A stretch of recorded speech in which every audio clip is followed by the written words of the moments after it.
Bonjour, troisième épisode de la deuxième partie des orques de Granville.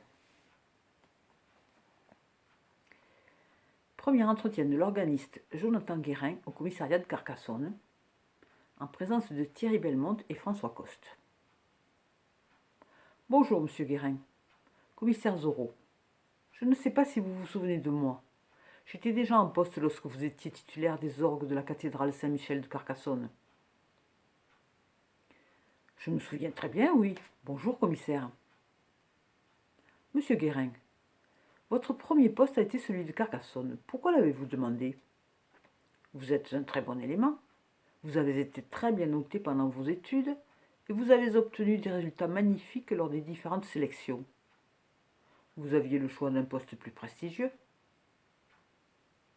Oui, bien sûr, mais les orgues de Saint-Michel m'attiraient et Carcassonne et sa région aussi. Pour quelle raison? Je ne connaissais pas cette partie de la France. Mais les orgues de Saint-Michel n'ont rien de vraiment spécifique par rapport à d'autres sites où vous auriez pu vous installer. Je ne sais plus, commissaire, tout cela est bien loin à présent. Voyons, monsieur Guérin, faites un effort, voulez-vous? Il y a forcément eu un fait déterminant. Entre Nantes, la cathédrale de Strasbourg et ses superbes orgues, Conques, très célèbre déjà, vous aviez un choix hors du commun, je me suis renseigné. Pourquoi Carcassonne? Je ne sais plus, commissaire. Honnêtement, je ne me souviens pas. Connaissiez-vous l'abbé Courtesaule avant de vous installer ici? Pas du tout. Comment s'est passée votre collaboration? L'abbé Courtesaule était d'une autre époque et avait parfois des idées arrêtées et démodées à mon goût, concernant les cantiques, ou ce qui pouvait être joué ou pas dans son église. Mais nous avons toujours trouvé un terrain d'entente. Et puis, peut-être étais-je un jeune con. Pas de véritable désaccord donc. Non. Il m'a même encouragé à donner des concerts pour me créer un public, comme il disait, et je lui en suis très reconnaissant, même si les discussions au sujet du programme interprété étaient parfois âpres. Étiez-vous présent lorsqu'il enseignait le catéchisme ou lorsqu'il confessait ses ouailles? Il m'est arrivé de répéter à ces moments-là, oui. Le confessionnal n'est pas loin des orgues.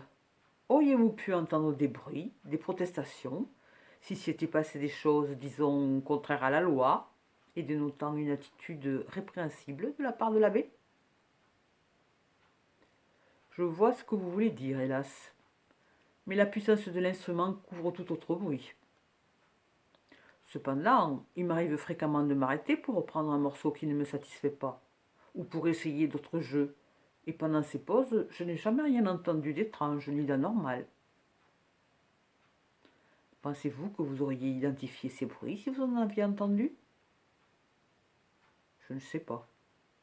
J'étais jeune. Enfin, réflexion faite, si, quand même. J'avais déjà une copine sérieuse, et je connaissais les bruits sexuels, et des protestations ou des cris m'auraient interpellé. Mais non, vraiment, je n'ai rien entendu. L'abbé Courtesaule s'est suicidé en 2009, ce qui est étrange pour un prêtre catholique. Auriez-vous une idée de la raison qui a motivé cet acte? Dépression? Doute? Grave maladie? Non, aucune idée. Nous nous sommes quittés fin 2008. Il partait de son côté, moi du mien. Ainsi va la vie. Quelque chose m'intrigue cependant. Pourquoi son départ a-t-il d'abord été annoncé pour fin 2007? Ouh là là, c'est loin. Je ne m'en souviens plus. Il était là depuis longtemps. Peut-être avait-il envie de changer d'horizon.